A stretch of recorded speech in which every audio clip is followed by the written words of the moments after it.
Hello, hello, hello, everybody.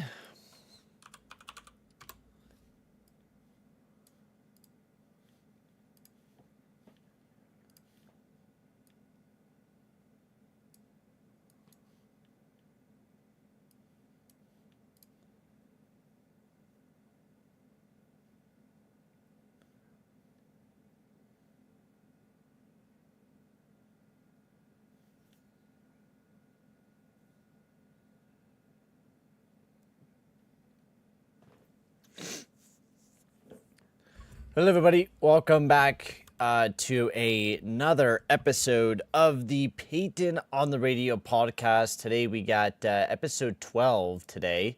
So we got a lot of exciting stuff to talk about here in today's podcast. Of course, the title of the podcast with Jeremy Swayman finally signing with the Boston Bruins. That was one of the big RFAs that was, talked about for a good bit there. That was rumored for a very, very long time. Had a lot of drama, a lot of shit that was going on with that one, which we're going to be getting into talking a little bit about as well. So that should be a lot of fun. I think that was kind of the last RFA that we were kind of worrying about for this year. So that was finally signed. Oilers man welcome in Rodrigue on waivers. Why? I think on that, well, I guess we'll take a look at that. I mean, we're going to talk all about the Oilers as well. We're going to make that into a little bit of an episode or a little bit of a video that we'll be talking about later on because Pickard supposedly is injured right now from what we were hearing the last time I heard of Kelvin Pickard, but maybe he's healthy. Maybe he wasn't as serious as what we were thinking with Mr. Kelvin Pickard. So maybe he is going to be coming back healthy. That's why Rodrigue was thrown on to waivers. I don't think we got to see an incredible amount of Rodrigue, but yeah, he was knocked out of the preseason. Let's see here. There's 5 days ago, there was a little bit of an update about what was going on. But I haven't really heard anything about Calvin Pickard since he got injured during that preseason game, which was about a week ago when he got into that collision. But I think he's already back on practice. I think he'll be ready to go for the season. Oliver Rodrigue, sure, there's definitely a lot of good potential with Rodrigue. It sucks that he's on waivers. Do I think he's going to get picked up? I hope he doesn't, because I do love Rodrigue. Bunch of good players on waivers, though. Oh, there is a shit ton of good players on waivers. I don't think Rodrigue's going to get picked up. Hey, Hockey News Report, how's it going, buddy? I don't think Rodrigue's going to get called up, to be honest with you, or even, get picked up, because he didn't have that good of a preseason. I don't think anybody really had that good of a preseason from what I heard. From what I heard, there wasn't a whole lot of craziness. Bussy. Peltier, yeah, there's Reimer. There's a ton of players on waivers that we were seeing. I think Friedman made a huge tweet. Bulldog, yeah. I think a lot of those guys, majority of the time, they won't get picked up unless they have like insane amount of potential. But Rodrigue, he's been showing some highlights down the AHL, but I think you look at everyone that had preseason time there for the Oilers, really didn't play very well. Like, I think the only guy that actually looked not bad was Dermott, who might be getting a contract here and might be playing a little bit for the Edmonton Oilers as well. Otherwise, like Noah Phillip as well played really well. Unfortunately, he got put on waivers too, but we'll get into all about that. We also do got, be cool with the Habs pick up Brian Suzuki. Yeah, that'd be cool too. We also had a trade that happened today where Branstrom got sent to Vancouver.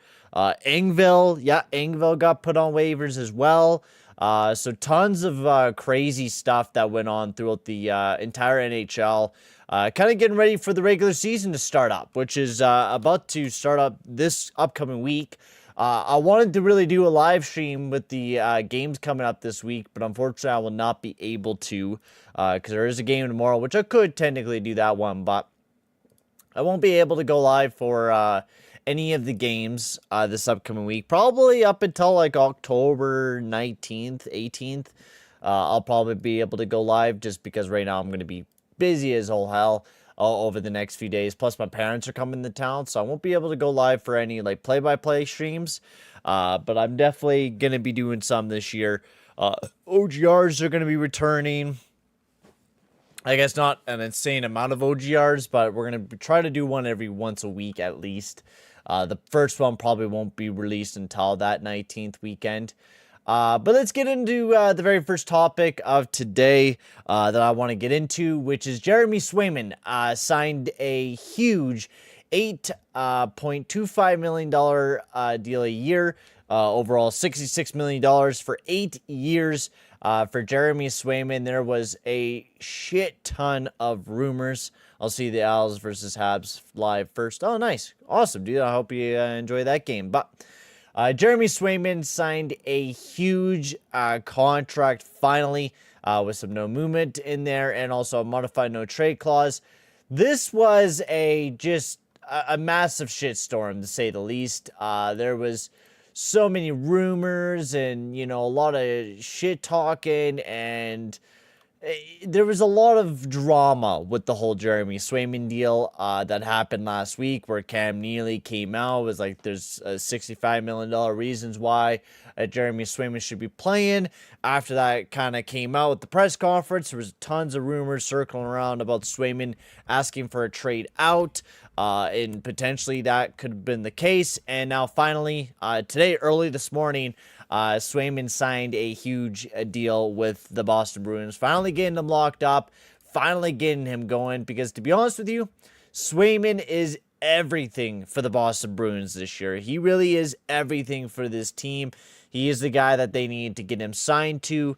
Into a deal that wasn't crazy, too crazy for them, but also worked for Jeremy Swayman. I was hearing upwards in the $10 million range.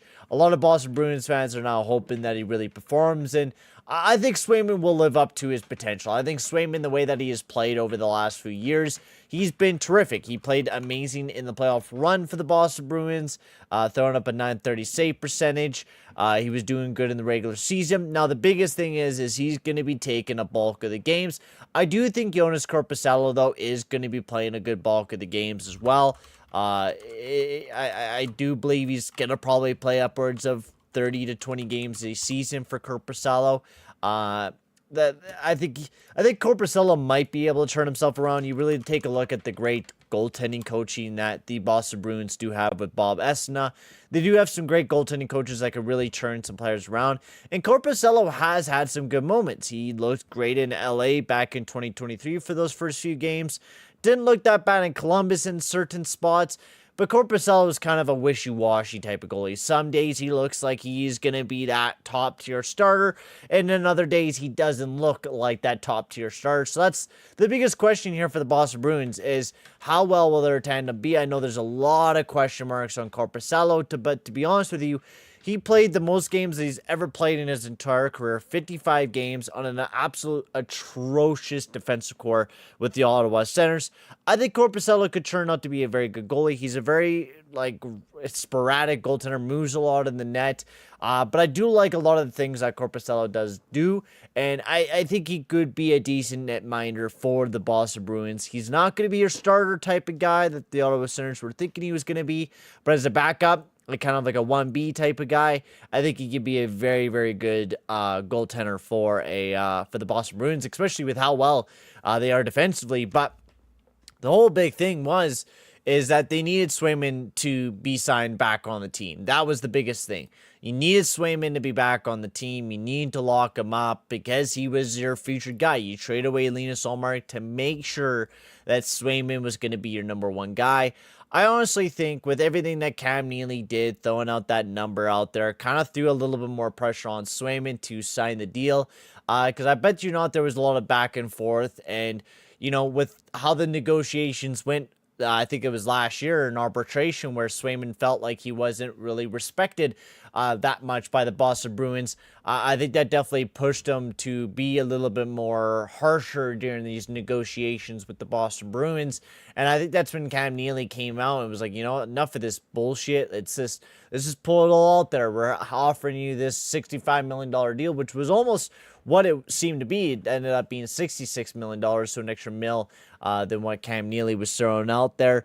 But I think with the whole, also with Swayman, potentially with Freeman coming out there saying that he might be asking for a trade out, I think with that whole thing too was, hey, you need me. You need me to play with this team right now. Are you really going to be comfortable with going with Jonas Corpusalo right now?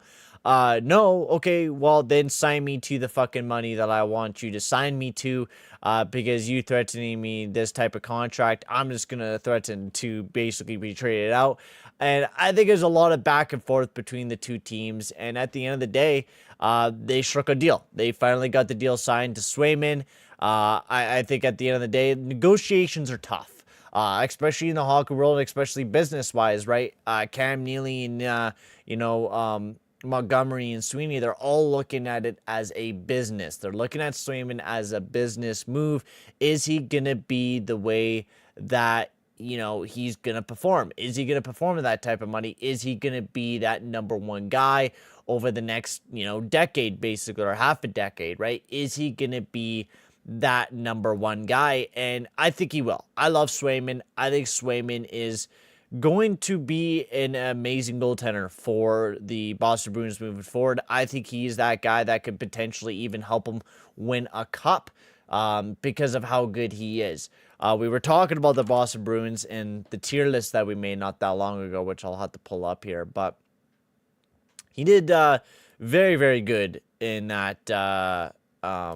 We ranked him pretty high because, the Boston Bruins is definitely like one of those dark horse types of teams that, hey, could be a terrific team if they could put everything kind of together.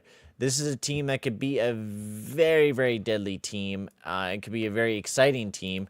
Yo, Lucas. Yo, Captain Goose. How's it going, guys? But we put them as dark horses because of the fact that they do have a lot of bright points with this team.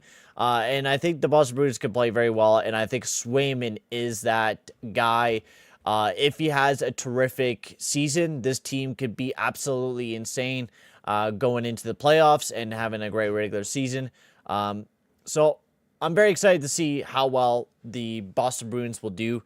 I think it'll be a very exciting time for the Boston Bruins fans, especially getting Swayman locked up to the deal and not having him not play through, majority of the regular season would have absolutely sucked ass, I think, for most Boston fans. If you were to think that Jonas Corpusalo was going to be your starting goaltender, that would have put a lot of worry into a lot of Bruins fans. But they finally got it done, and Swayman is now back as a Boston Bruin. I love the contract. I think it's a pretty good contract. I know some people are going to be like, oh, that's too much for a goaltender. I think goaltenders should start getting paid more. The problem is with paying goaltenders is they have a history of, being inconsistent once they sign these big contracts, right? We've seen it with Sergei Bobrovsky. You've seen it a little bit with Price. You've seen it with a lot of different players, and now you might even see it with potentially Shesterkin later on down the road, who might get that massive payday, right? Swayman is kind of setting up the goaltender market if you really think about it, right? At the end of the day, you're looking at it and saying, okay, well, with the way that this contract is signed, this is kind of looking like, this is kind of going to build the market for the players this upcoming season. I wonder if I can actually pop up the contracts here on Puckpedia. I kind of hate Puckpedia, low-key, because Puckpedia is like the most confusing fucking site I've ever seen in my life. I really try to figure it out some days, and then other days I'm like, man, this is cracked. Like, I kind of wish I could just see all the contracted players right now in the NHL. Yo, Von Hook, we got everyone coming into the stream today. Welcome everyone in. Hope you guys are all having great days so far. We're just talking about Jeremy Swayman, talking about him being signed to the big $66 million contract over the next 8 years, becoming one of the top paid goalies in the NHL.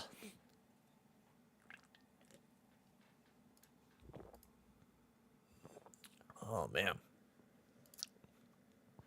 But yeah, I think very, very exciting time to be a hockey fan, especially if you are talking about, Swayman being signed to the big deal that he was signed to.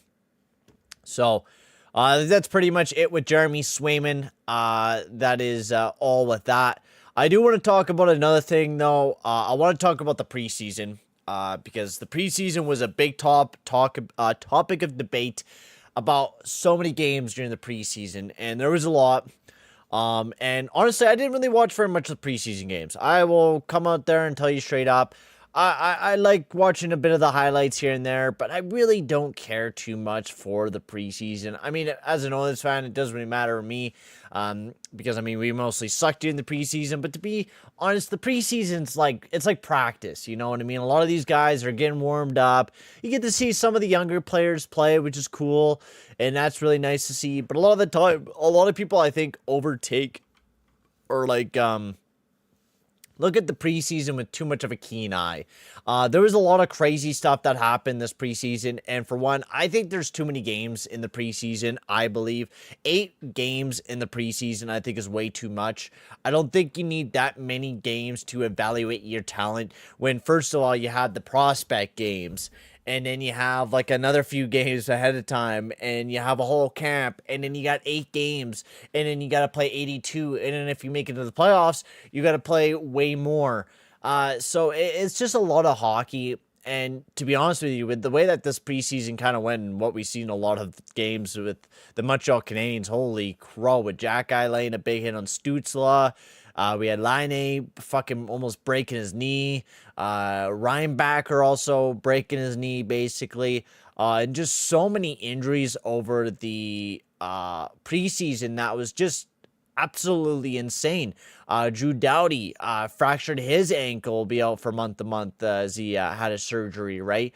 So many injuries to so many big name players. Like for LA, that's a massive injury to lose your top D man and Drew Doughty coming into a very, very pivotal season here for the LA Kings. You know what I mean? Like, this is a big time year for your team that you kind of want to go out there and have a terrific season, and then you end up losing your top defenseman to a fractured ankle in the preseason. And like, those are freak injuries, you know, the big hits, the big fights. I don't really like seeing a lot of that type of stuff during preseason.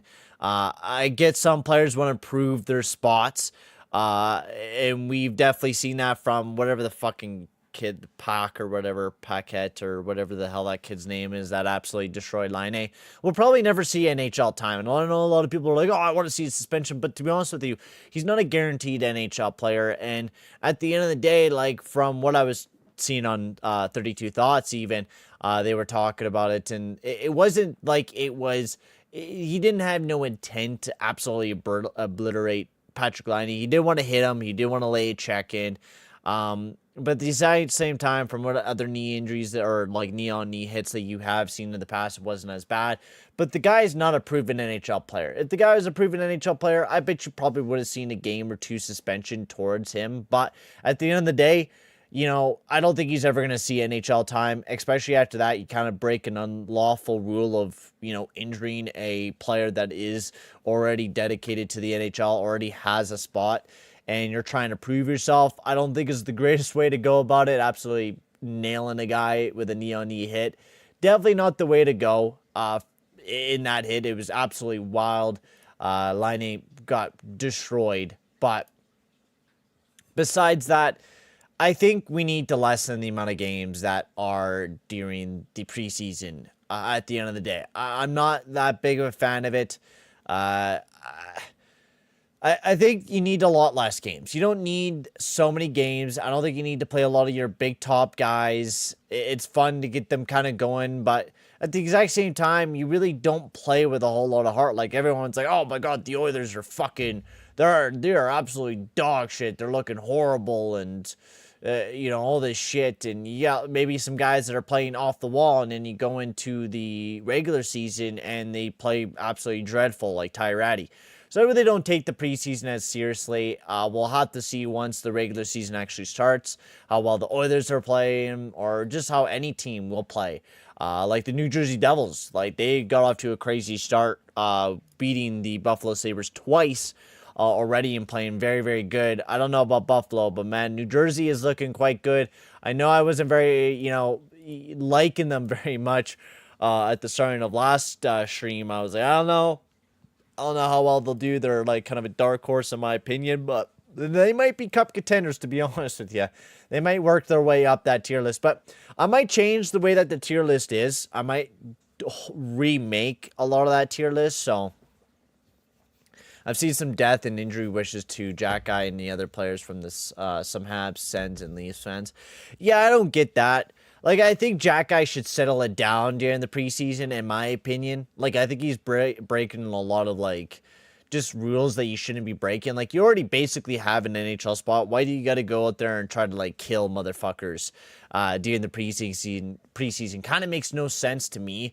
And I get you want to try to prove that you're like, okay, I want to be that guy. I want to go out there and nail some guys. But at the end of the day, it's preseason, man. It's like, it's not that seriously. You're not winning. At the end of the day, if you win that preseason game, you're not really winning anything. You might win yourself a roster spot, but are you really getting anywhere with that huge hit that you're laying on that guy? No, not really, right? They want to see if you're actually going to be able to mesh well with the team, if you're going to be able to go out there and prove a spot, you know, and that's just the way that the old NHL kind of works, right? If you go out there and nail a guy and go out there and lay some big hits, maybe get into a fight, you're going to kind of get yourself a roster spot. But at the exact same time, if you hurt somebody in a fucking preseason game or hurt yourself in a preseason game, it's like, dude, it's the preseason. You're not actually winning anything in these preseason games. You're not getting anywhere with injuring a fellow guy. You know what I mean? So at the end of the day, I'm not a huge fan on that. I think they should lower the amount of games to only like 4 or 5 preseason games. I don't think there should be that many preseason games. And it's also a crock of shit that the Edmonton Oilers, I wasn't able to watch one preseason game because of the fact that it's on Oilers Plus and they want to charge you $10 a month when I already got to pay like a whole crap ton of money per month just to get Sportsnet Now, just to be able to watch the hockey games. So I'm not that big of a fan of that shit. That kind of irks me a little bit. You know, I'm not a big fan on that one. So it's wild to me that they're charging $10 a fucking month for the preseason hockey for you to watch, and then interviews after that. Like, that's not $10 a month. That is not $10 a month at fucking all. That is like maybe $2 a month, not 10 motherfucking bucks a month. Because you know why? I could get a subscription service for my anime, Crunchyroll, for almost $10. It got raised up to 14, or even Disney Plus is about the same, right? Like, I'm not paying $10 a month to be able to watch preseason and fucking after game interviews. That is a crock of shit, to be honest with you. That's a crock of shit when I already got to spend so much goddamn money to watch these goddamn hockey games as it is. So they could go shove it up their ass because I'm not spending money. I'll spend money on the regular season games. That is more worth my money. I'd rather spend money on the regular season games than fucking buying the motherfucking preseason games when the preseason games mean absolutely nothing. Stupid. Stupid.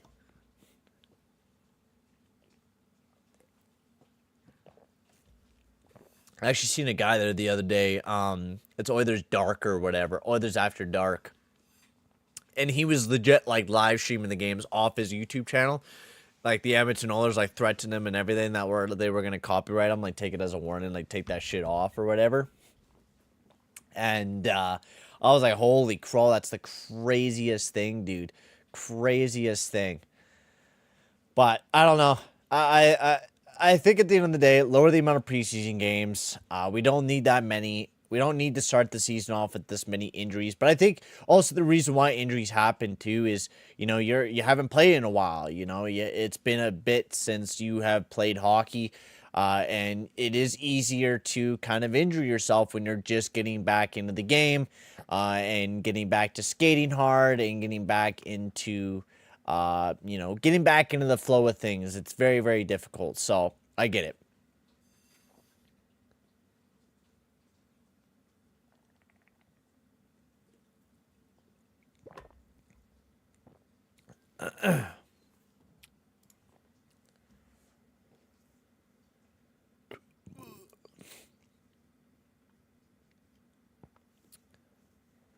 And don't overprice yeah, right? Like, don't overprice pointless games. Like, I'm not buying Sportsnet now. I'm not buying anything to be able to fucking to watch any of that crap. You know what I mean? Like, at the end of the day, I'm not paying money to watch pointless games. Right? That's my whole thing. I'm not paying money to watch pointless games that I don't care about, right? Because that's the whole point of it. That's at the end of the day, that's my point. I don't think we should be paying for pointless games.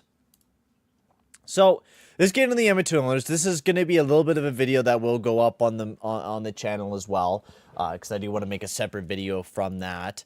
So we'll start recording this, but we're going to be getting into the Edmonton Oilers and giving a little bit of a season preview, talk about the team, talk about the hopes, the downsides. What do we have going forward here with the Edmonton Oilers? Excuse me. Oh my God. Absolutely burp up, man.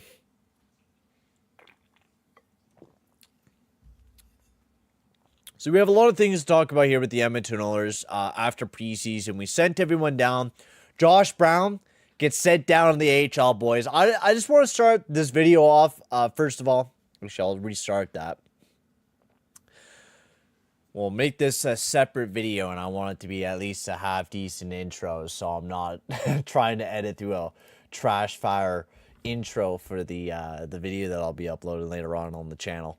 So, hello everybody, welcome back to another video. Today we're going to be talking about the Edmonton Oilers, getting into the 2024-25 season, as we're going to be doing a little bit of a preview, talking about the preseason, talking about the teams, the upsides and the downsides.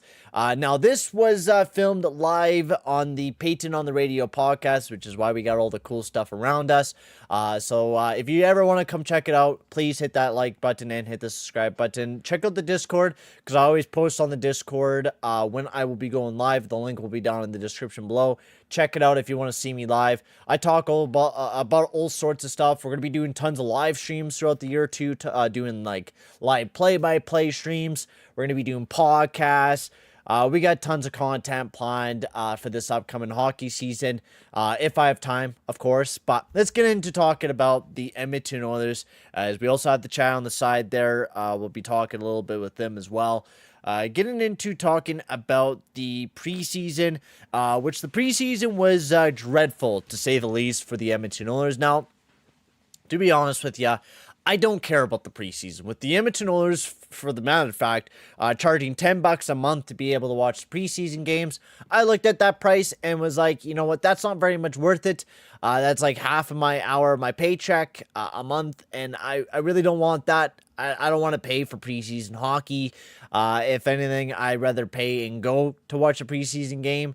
But the Oilers just did not play very well anyways in the preseason. I think they only might have won 1 or 2 games in the preseason. And this man is right. The preseason got a little dramatic, and it didn't get very dramatic this season. And I think people took the preseason a little bit more seriously than they have in the past.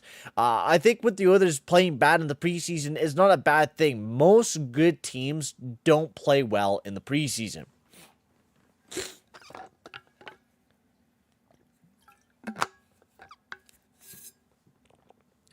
A lot of time, preseason's like practice. You're really just trying to find the kinks to try to kind of like take those kinks out and try to figure out who's good and who is bad, you know what I mean? And you kind of figured that out. But I think with the Edmonton Oilers, we already knew what the roster was. And everyone that we knew that was going to be up on the main roster is on the main roster. I think there's only like one surprise player that had the PTO, and Travis Dermott, who supposedly, from rumors have it, might be signing with the Edmonton Oilers, which honestly is very good. I would actually like to have Travis Dermott, because, you know, Josh Brown, who we were saying was such a bad signing for no reason why we gave him $1 million for 3 years.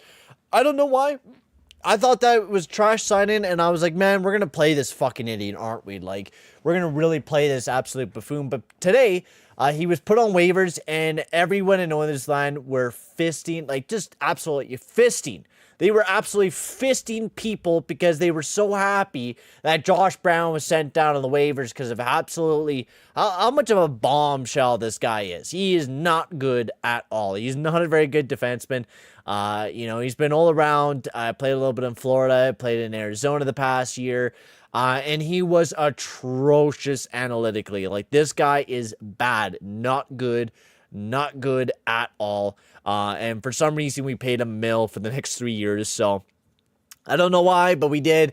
Now, the defensive core for me, I want to talk about first, since I guess we were talking about Josh Brown, is the biggest question for me coming into this season. How well is Darnell Nurse going to play? He wasn't looking terrible in the preseason. Not like we really seen a whole lot of him because we only got to see him during the last 2 games. And I really didn't see very many clips of how he played with Ty Emberson. A lot of people were saying Ty Emberson didn't look that good during the preseason. Now, he is a very high analytical player. So I'm excited to see how well he'll do during the regular season. I think that's the biggest thing is how he'll do. But I think with Nurse and Emberson, I have high hopes on Emberson. I do have high hopes on him. I think he can play very well, but he's still a big question mark because you look at how many games he played in San Jose this past season. He only played half the season. So yeah, you could say all these analytics look absolutely insane, but when you only play 30 games, it's kind of hard to say that you are going to be a terrific player. Apparently, he's going to be playing up in the top 4 with Darnell Nurse. And now in the past, Darnell Nurse has played very well against guys who have looked pretty well analytically, like Ethan Bear, for example. When Darnell Nurse played alongside Ethan Bear, Darnell Nurse probably had one of his best seasons to date. Ethan Bear played very well defensively, while Darnell Nurse was able to step up offensively and still come back and play pretty decently defensively. And we need Darnell Nurse to basically go back to that form of, 2-3 years ago. He had an atrocious season last year, Darnell Nurse. He did not play very well. And for me, Darnell Nurse is the biggest dark horse for this team this year. He is a guy that needs to be better. He's a guy that needs to be the man of the hour. He needs to play like the top defenseman. He needs to play like a $9 million defenseman because honestly, if he does not, I'm not going to be very excited about it. We need Darnell Nurse to be that big guy this year. We can't have him slack off and not play to what he needs to be at. So I think that's the biggest dark horse is Darnell Nurse and Ty Emberson. I can see Bouchard and Ekholm playing amazing once again this year. I think Ekholm's going to be just an amazing defenseman up until he ages out. But I can see him declining here very, very soon. And that's why this year is the year that we go for it. Fanrocks, welcome in, bud. Early prediction for a player at the deadline for us. I don't know who would be a pickup for us at the deadline. It depends on who you're thinking about being as teams that won't make it to the playoffs. We'll get into that one a little bit later on the stream here. We'll get back into talking about the Edmonton Oilers in their preview. But I think defensive core-wise, we have a lot of big questions. Apparently, it's going to be Kulak and Stetcher, which I didn't mind Stetcher. He's not an amazing defenseman, but if you play with him and Travis Dermott looked pretty good during the preseason, but can he actually really translate that to being a good defenseman? In the past, Travis Dermott hasn't looked amazing, but he's put up some good defensive analytics in the past, playing as a depth defenseman. So I'm excited to see how well Travis Dermott will do with the Edmonton Oilers. And I can see him playing very, very well going forward here with Edmonton. You look at the offensive core. The offensive core, I don't think we have really anything to worry about. When you got Nuge, McDavid, Hyman, you got a great second line with Arvidsson, Draisaitl, and Skinner. You got a great second line looking there. The depth is a little bit of a question with the fact that you got Janmark, Henrik Brown. Can Connor Brown have, can he actually do well during the regular season is my biggest question, right? Connor Brown had an atrocious regular season last year, up till near the end where he started playing good. And the playoffs, he played terrific. He really started to get things together, but we need the guy to play good throughout the entire regular season because Connor Brown needs to be that guy and needs to be that big player. Podkolzin also, I'm excited to see how well he'll do this season. He played not that bad in Vancouver, and I'm really, really excited to see how well he'll do for the Edmonton Oilers. Played really well in Abbotsford.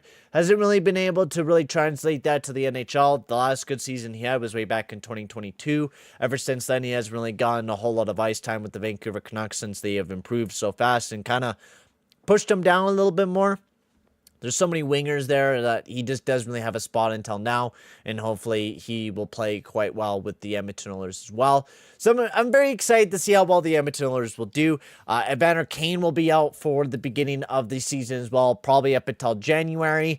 Rodrigue and Lavoie were all sent down the waivers, and the biggest surprise of them all was Noah Phillip. Noah Phillip was also sent down to the minors, a guy that was looking quite well for the Edmonton Oilers during the preseason. A lot of guys were saying he could potentially be the fourth-line guy for the team. He was scoring some nice goals, playing a really good two-way game. He actually retired last year. He didn't even play last year, and he came back looking like he was ready to be an NHL star. Not a superstar, but to be a very good depth forward for the Edmonton Oilers moving forward. I think with sending him down in the minors, I don't think it's a guarantee that he's going to stay down there. I think we could potentially see him come back up to the NHL and play some games later on in the season for the Edmonton Oilers. But right now, they're going to send him back down to the minors. I am a little bit disappointed we're not going to be able to see him play with the Edmonton Oilers going forward to start off the regular season. But they're still feeling like Derek Ryan is the guy to play as their fourth-line guy. So where do I see this team being? If you guys watched the last episode of the podcast, I could see this team still being cup favorites. Fan Rock saying John Carlson wouldn't be a bad idea. I'm not a big Carlson fan because he's mostly an offensive defenseman. But if we pick up a defenseman later on during the regular season, if Skinner can also pull off a massive season, I think Skinner is a big question mark this year. I think he's going to potentially have a breakout season here for the Edmonton Oilers. Like, I am very much excited to see what Skinner will do, but I think Skinner is going to have a big season this year for the Edmonton Oilers. I think he's really going to go out there and just play absolutely terrific. I think Skinner this year is the biggest question mark for the Edmonton Oilers because of how mediocre he did do during the playoffs. But if he really plays like we know he can, he could really turn this franchise around and we could have a terrific regular season and hopefully have a terrific playoffs. But we'll have to see how well we do. I think our first game is coming up on Wednesday. Unfortunately, I won't be live for that. Won't be really making any videos up until like October 19th. On the Edmonton Oilers, but I'm excited to see how the Edmonton Oilers do. I'm very excited for this team this year. I think we have a lot of potential, but we also have a lot of worries. Defensively, we got a lot of question marks. We got a lot of question marks in the net mining. Is Skinner going to be that guy this year? And the offensive core, I feel like we're pretty figured out, but for our depth goal scoring, I think that's the biggest question mark is how well will our depth goal scoring do this upcoming season? Will they be able to, can they translate what they did in the playoffs into actually doing it in the regular season and continue doing it consistently, if I could speak English. Keep doing it consistently for the Edmonton Oilers. So a lot of big questions moving forward here, but the Edmonton Oilers, I hope you guys enjoyed. Come and check out the streams. I always stream during the weekends, Friday, Saturday, Sunday. One of those days I usually stream on. Usually the podcast is out on the Sundays. It's nice and chill. I usually do them early on in the afternoon, so if you have that day off, come and join. Come join, vibe. It's a lot of fun. We bullshit. We talk a lot of hockey, and it's always an absolute blast. So thank you guys for tuning in, and we'll see you guys all later. Peace out. All right, so that should be going up on the main channel later on.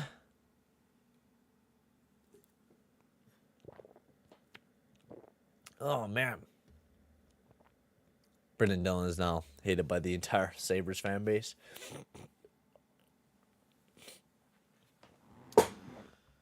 Oh, man. I always forget how much talking a podcast is.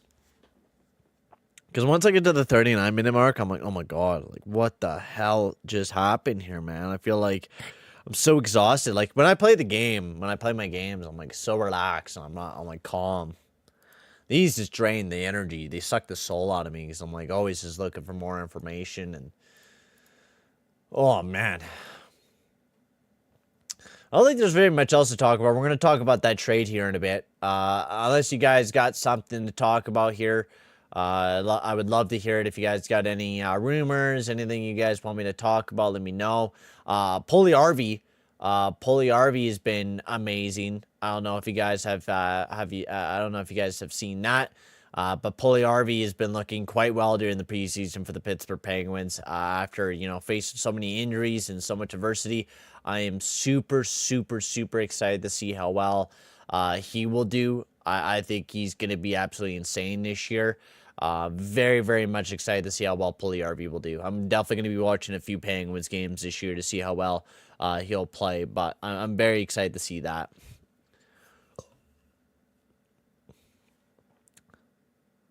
What do you guys think of that?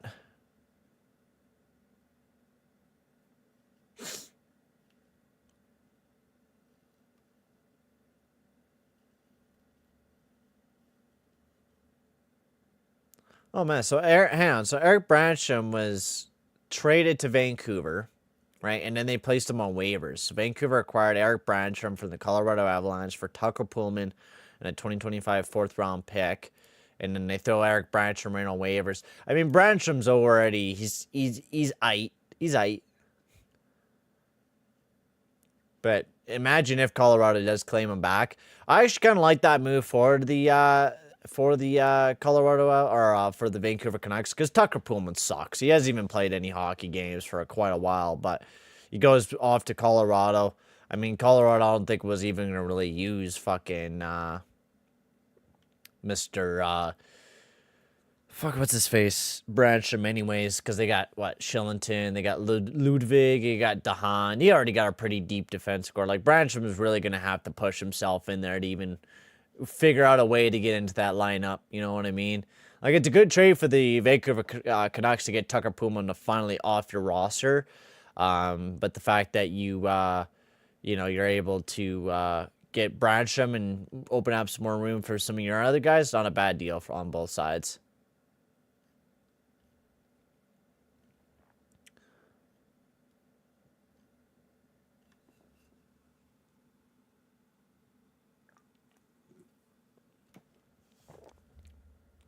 Matthew Savoy is looking also quite well in the AHL.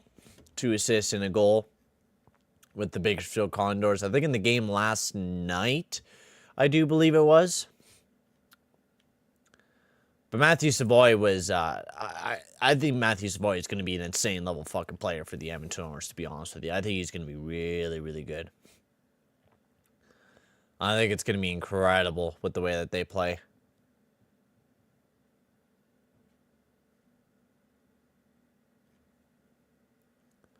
Well, lots of big questions. I don't know if there's going to be anything else to talk about in today's podcast. I thought I had a little bit more to talk about, but I think that was like last week that a lot of stuff was going on. I don't think anything else is really going on now.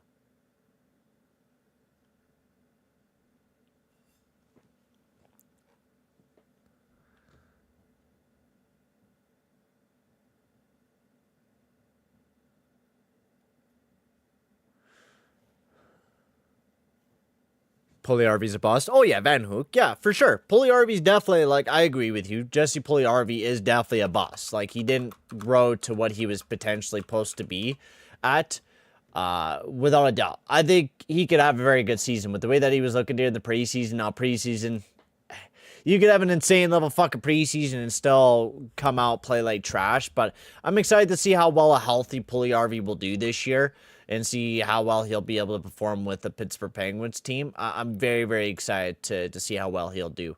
I guess another topic that we could talk about is, I was just looking at it, Max Pacioretty. He might be signing here with the Toronto Maple Leafs supposedly today, but now the Maple Leafs are a mil under what there should be at. So I don't know what roster moves they're going to be making because they still have a lot of players that they haven't really set down. I think, right? Like they still have 13 roster players for their forwards, 8 defensemen. So you probably send down at least 1 defenseman down to the minors still. You got your 2 goaltenders, so you already got your goaltending figured out. But I would actually like to see Max Pacioretty play on the team. I think Pacioretty is going to be a pretty good fit if he does end up signing with the team.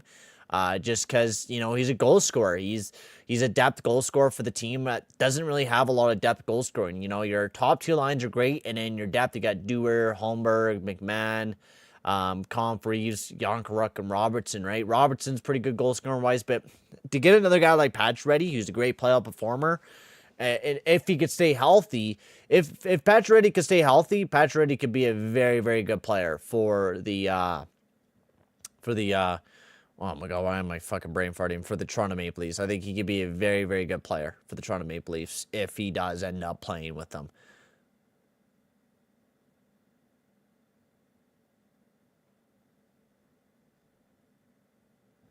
So I'm excited to see what Pacioretty can do, if he's going to be playing there or if he's going to be going somewhere else. I'm on the yeah, there's a fucking just tons of players being sent down. Peltier is actually a crazy player that's being sent down. I wouldn't be surprised if Peltier gets picked up. Peltier is really, really good. I think Peltier should definitely be one of the probably your guys that get picked up. Bulldog for defensive. Yeah, that might even be a guy that Delgazo as well might look pretty good. Lavoie. If people like Lavoie might not be bad either.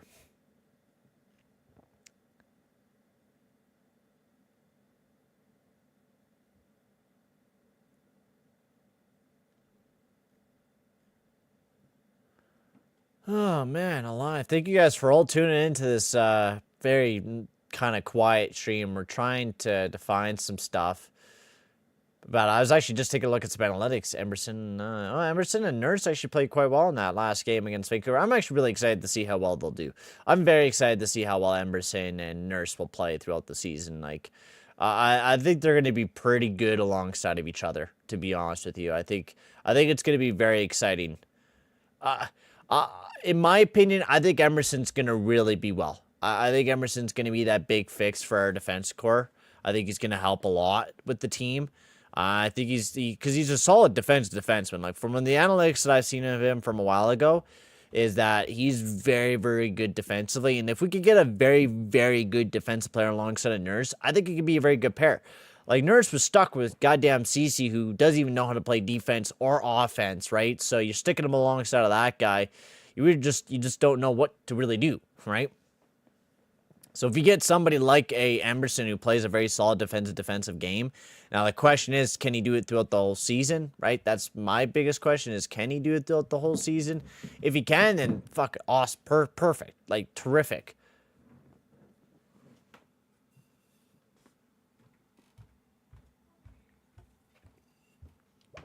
Oh, novel I talked about Philip. Let's take a look at that. So Knobloch said, I think he's really close. I'm sure we're going to see him at some point in the season. Yeah, like exactly what I said in the video, but I think it's beneficial for him. Yeah. I 100% agree with Knobs on this. I think, right, you just started playing hockey again. You know, you took the whole season off last year. You take a bit of a break, Now you're playing in the AHL. Go play a few games down there. If you absolutely blow off and Ryan or, you know, some kind of injury happens and you call him up, you play him, see how well he does, right? I think that's the best play that you do with that, right? I think that's the way you go. I think that's the best way you kind of go with it. I think that's the best decision to kind of go forward with it. I really like that move. I think it's a real good move by the Edmonton Oilers to send him down, let him take a little bit of a break there, and chill. Best way to go about it, I think, in my mind.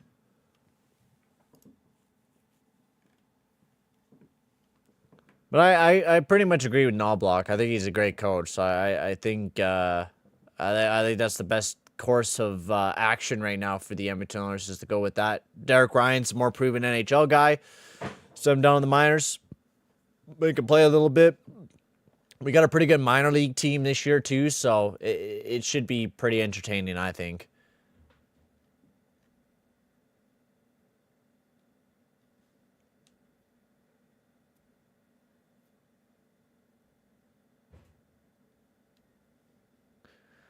I don't think there's anything else to really talk about now. We're just kind of waiting for the NHL season, which I'm quite pumped. Oh, yeah, McDavid got his number retired in the Area Otters. I'm going to try to keep more track of some shit. I'm gonna try to watch some hockey this year, or this year. Yeah, very much this year. I to be honest with you guys, I didn't even really watch very much hockey last year. Like, this is my very first time trying to get back into watching hockey again this year, because I haven't even really watched it in a long time. Like, all of last year, I barely even watched it, and now I'm starting to just get back into it, which I am loving getting back into it, because it's great getting back into hockey. Like, it is really, really fun to get back into it, and I don't know. I'm happy to get back into hockey again and start watching it and start doing streams again. It's been a lot of fun. It's been a lot of fun.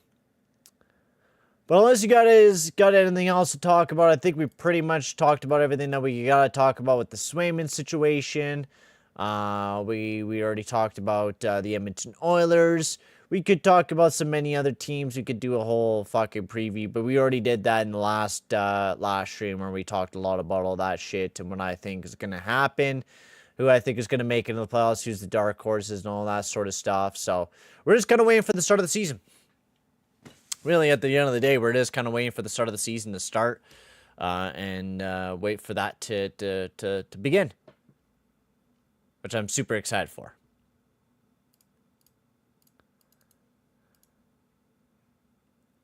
Yeah, I think that's pretty much it. I don't think there's anything else to talk about. Unless you guys got something else in the chat, let me know. If not, I'm probably going to end the stream. I'll probably be watching a hell of a lot of hockey this season than ever before. I'm going to try to. Like, I want to just start watching even highlights, for fuck's sakes. You know what I mean? Like, even if I don't watch all the games, I want to, like, every day go watch the highlights of the hockey games. Like, maybe I'll, like, when I do the podcast, before we start up the podcast, we'll sit here and we'll watch a few of the highlights throughout the week or whatever. I think that's what I kind of want to do. Like, during a lot of these streams, I want to make them very chill, especially the podcast. I think what I'm going to start incorporating during the podcast is, hey, let's go watch some highlights of some of the hockey games. You know what I mean? I'll probably have to, like, repost the podcast or whatever like that, but, you know, go watch some of the fucking, you know, some of the games or whatever, and I want to start doing a lot more content, and I'm very, very much excited to start, you know, making shit again. So very, very excited to kind of start doing streams again. And, like, these podcasts have been very, very fun to do, even though sometimes they're not as long as, you know, other episodes. But I think they'll definitely start to get longer once the season starts up and once the games start going. I don't know. Who did the Kraken name captain? Oh, I guess that's a big topic that we could talk about right quick before we end all the stream. Yeah, Seattle's captain. Because I do got to go take a dump, I think, here soon. So I can feel it trembling in there. I think either you go with Beniers, you go with the young Beniers, either that, or I think the best bet is I think Eberle. Eberle is the most veteran player on the team, I think. I think he's definitely a good captain. Either that or Bjorkstrand, because I think Bjorkstrand was captain for the Blue Jackets, too. I think there's a lot of good captains that you can go for in Kraken line. But thank you guys for tuning into the stream. I don't know when I'm going to be live. Probably not this weekend. This upcoming weekend, I will not be live. I'm going to be super busy. Super, super busy this weekend. My family's coming to Guro. That's a good choice, too. My parents are coming to town, so I won't be able to go live at all next week. But the week after that, I'll definitely be able to go live. I should have the Friday off too, so I should be able to go like live Friday, Saturday, Sunday, maybe even Thursday. Because I want to start doing some play-by-play streams. I want to start doing some podcasts. I want to start doing some OGRs. So tons of content coming up, boys. I gotta take a dookie. So thank you guys for tuning in, and I will see you guys all in the next one. Have a good weekend, guys. Have a good week. Enjoy the start of the regular season, motherfuckers. And it's going to be a fun year, ladies and gentlemen.